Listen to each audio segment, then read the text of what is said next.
এটা positive line আছে।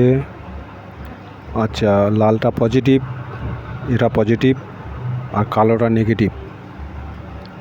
আচ্ছা, একটা এলইডি বাল্ব আছে 12 ভোল্টের, ইন্ডিকেটার বাল্ব আছে 12 ভোল্টের। এটা ডাইরেক্ট করা আছে, দেখুন ডাইরেক্ট করে রাখলাম। লাইটটা ভালো করে জ্বলছে। আপনারা ভিডিওটা ভালো করে দেখবেন, খেয়াল করে দেখবেন, তাহলে সব বুঝতে পারবেন যে একটা ট্যাঙ্ক ফ্লোট চেক কীভাবে করতে হয়, সেটাকে কিভাবে চেক করা যায়। চেক করার অনেক পদ্ধতি আছে, অনেকে অনেক রকম দেখায়, কিন্তু আমি পুরো খোলাখুলি লিগ্যালভাবে যেগুলো দেখানো যায় সেইগুলোই দেখাচ্ছি।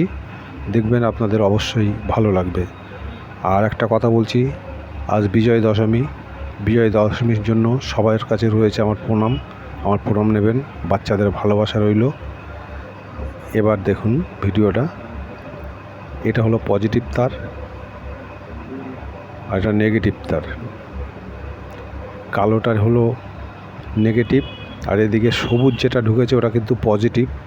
এটা প্যারালাল কানেকশান করা আছে, আপনারা প্যারালাল কানেকশান করে নেবেন। একটা ইন্ডিকেটারের নেগেটিভের সঙ্গে লাগাবেন নেগেটিভটা, যেটা পজিটিভ আছে সবুজটা, সেটা পজিটিভের একটা অংশ বার করে রাখবেন। ব্যাটারি পজিটিভ থেকে একটা কানেকশান থাকবে, আর একটা ল্যাম্প থেকে, ইন্ডিকেটার ল্যাম্প থেকে একটা কানেকশান থাকবে।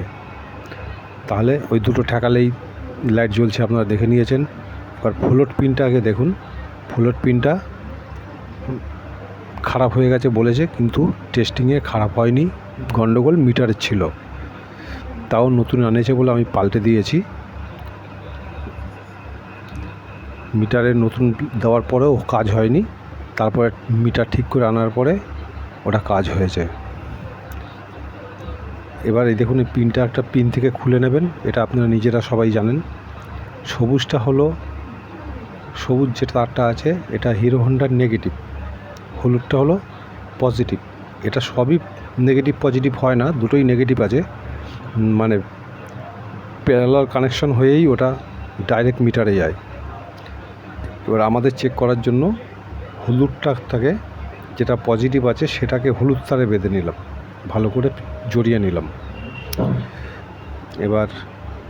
এবার দেখুন, এই তারটা ঠেকালে, ওইখানে ঠেকালেই লাইটটা জ্বলছে, বুঝতে পারছেন লাইটটা জ্বলছে? হ্যাঁ, ভালো করে দেখুন, লাইটটা কিন্তু জ্বলছে। এবার এই সবুজ তারে যখন ওই পজিটিভের লাইটের পিছনে হোল্ডার থেকে যে একটা প্যারালাল কানেকশন এসছে, সেইটা যখন লাগাবো তখন দেখবেন আসল মজাটা। ভিডিওটা ভালো করে দেখবেন, তাহলে বুঝতে পারবেন। দেখুন জ্বলছে কিন্তু পজিটিভে। এবারে প্যারালাল কানেকশন করা হবে। এইটা হলো ফ্লোট পিন, ট্যাঙ্ক ফ্লোট বলে, তেলের মিটারের ট্যাঙ্কের ফ্লোট। তারটাকে লাগিয়ে দিলাম, ঢুকিয়ে একটু টাইট করে দিলাম। এবার দেখুন ফ্লোট ঠিক আছে কি না সেটা কি করে বোঝা যাবে, এবার সেটা আপনারা বুঝতে পারবেন। দেখুন লাইটটাকে একটু ঠিক করে রাখা হোক। হ্যাঁ, লাইটটাকে রাখলাম। এবার ফ্লোটটাকে দেখুন কি করছি, ভালো করে দেখবেন। ফ্লোটটাকে যখন আস্তে আস্তে তোলা হবে তখনই মজাটা বুঝতে পারবেন। এই দেখুন লাইটটা, এটা গার্ড হয়ে গেছে, লাইটটা জ্বলে আছে। এবার আস্তে আস্তে নামালে দেখুন লাইট কমে যাচ্ছে, তার মানে ট্যাঙ্কের ফ্লোটের কোনো গণ্ডগোল নেই, একদম ভালো আছে। আর যদি খারাপই থাকতো তাহলে মাঝের দিকে আপ ডাউন করতো বা লাইটটা লিভে যেত, বন্ধ হতো। এটা কোনোটাই হচ্ছে না। দেখুন ভালোভাবে, ওই দেখুন ফিলামেন্ট জ্বলছে হালকা হালকা, যখন নিচে থাকবে তখন হালকা জ্বলবে, যখন উপরে থাকবে, যখন উপরের দিক যাবে তখন বেশি জোরে হবে। মানে তেল যত ট্যাঙ্কিতে বেশি থাকবে তখন লাইটটা তখন বেশি জোরে জ্বলবে। আপনারা দেখুন ফ্লেটটা এই আস্তে আস্তে জ্বলছে। এই এখন ট্যাঙ্কে যখন ফুল হয়ে যাবে তেল তখন কিন্তু জোরে জ্বলবে, আর তেল যখন কমে যাবে তখন আস্তে আস্তে লাইটটা নিভে যাবে। দেখুন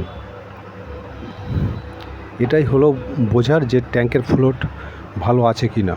আর যদি খারাপ থাকতো তাহলে কিন্তু এটা আপনার লাইটটা কখনও লিভে যেত বা জ্বলে যেত মাঝখানের দিকে, তাহলে বোঝা যেত যে এটা ফ্লোটের গন্ডগোল আছে, কিন্তু ফ্লোটের কোনো গন্ডগোল নেই। দেখুন লাইট কিন্তু ঠিক একইভাবে জ্বলে যাচ্ছে, একইভাবে হচ্ছে, কোনো অসুবিধে হচ্ছে না। এবার বুঝতেই পাচ্ছেন যে চেক করার জন্য এইটাই সবথেকে বেস্ট। কোনো মিটারের দ্বারা চেক করা, চেকে নিজে ম্যানুয়ালভাবে চেক করা, এটাই সবথেকে ভালো। আর এতে সময় কম লাগে বা বুদ্ধিও খরচা কম হয়, এতে কোনো রকম সাইড এফেক্ট নেই। ভিডিওটা ভালো লাগলে লাইক করবেন, শেয়ার করবেন, কমেন্ট করবেন।